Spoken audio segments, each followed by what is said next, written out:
મિત્રો આ એક વિડીયો એના માટે છે કે તમે કોઈ નવો ફ્લેટ કે ઓફિસ કોઈ નવી મિલકત ખરીદી હોય તો એનું મેન્ટેનન્સ બિલ્ડર દ્વારા 2 વર્ષ માટે અમુક સમય માટે લઈ લીધું હોય તો એ મેન્ટેનન્સની ગણતરી ક્યારથી થાય, તમારે મેન્ટેનન્સ ક્યારે આપવાનું એના બાબતનું આ એક વિડીયો જાણકારી આપી છે. તો એના માટેનો વિડીયો છે ને. વિડીયો કેવી રીતે બનાવ્યો, ઓબ્વિયસલી એક મારા ફોલોઅર મિત્ર દ્વારા સવાલ કરવામાં આવ્યો છે. એ સવાલ શું છે હું આપને જણાવું. મેં નવો 3 BHK ફ્લેટ બુક કરાવેલ છે જેનું પોઝિશન મને 2 દિવસમાં મને 10 દિવસમાં મળશે, પરંતુ બિલ્ડર દ્વારા 2 વર્ષનું મેન્ટેનન્સ માંગેલ છે જે મેં જમા કરાવી દીધેલું છે. અને આ મેન્ટેનન્સ જાન્યુઆરી 2025થી ગણવામાં આવે છે. જ્યારે હું રહેવા જઈશ લગભગ ઓગસ્ટ 2025થી, તો શું બિલ્ડર દ્વારા આ માંગણી યોગ્ય છે? ને જો યોગ્ય આમાં કોઈ આપસી દ્વારા મદદ થઈ શકતી હોય તો યોગ્ય માર્ગદર્શન આપવા વિનંતી.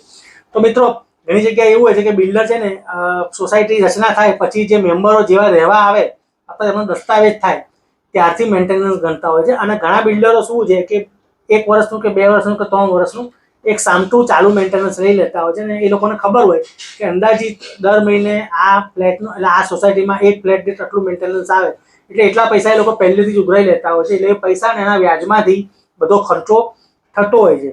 પરંતુ હવે ઘણા બધા મેમ્બરો ડિસ્પ્યુટ કરતા હોય છે કે ભાઈ હું તો આ જે મેન્ટેનન્સ લેવાનું ચાલુ કર્યું એના 5 મહિના પછી રહેવા આવ્યો કે રહેવા, તો પછી મારે મેન્ટેનન્સ કેવી રીતે આપવું? તો મિત્રો આનો સવાલ એક જવાબ છે. બાકી તમારું સોસાયટીનું બંધારણ શું છે, તમે શરત શું નક્કી કરી છે એ મુજબ તમે નક્કી કરી શકો છો. કોઈ ડિસ્પ્યુટ થાય તો તમારે આ બાબતમાં જે આ ડોક્યુમેન્ટ છે વકીલ સાહેબને બતાવીને આગળ સલાહ લેવી જોઈએ. પણ મારી દ્રષ્ટિએ સૌથી પહેલાં તમને એમ કહું કે બિલ્ડિંગનું મેન્ટેનન્સનું ઉઘરાણી ક્યારથી ચાલુ થાય.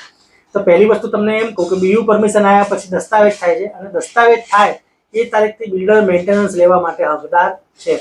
અને બીજી વસ્તુ હું તમને કહું કે બિલ્ડર ધારો કે દસ્તાવેજ થઈ ગયો પણ સોસાયટીની રચના નથી કરી, તો સોસાયટીની રચના ના થાય ત્યાં સુધી બિલ્ડરે મેન્ટેનન્સ ભરવું પડે. એટલે જો સોસાયટીની રચના થઈ જાય પછી તરત જ તે બિલ્ડર છે એ જે નવી કમિટી બનાવી હોય એ કમિટીની જોડે સંવાદમાં રહી એમની જોડે સમજૂતી કરી અને મેન્ટેનન્સ લઈ શકે છે.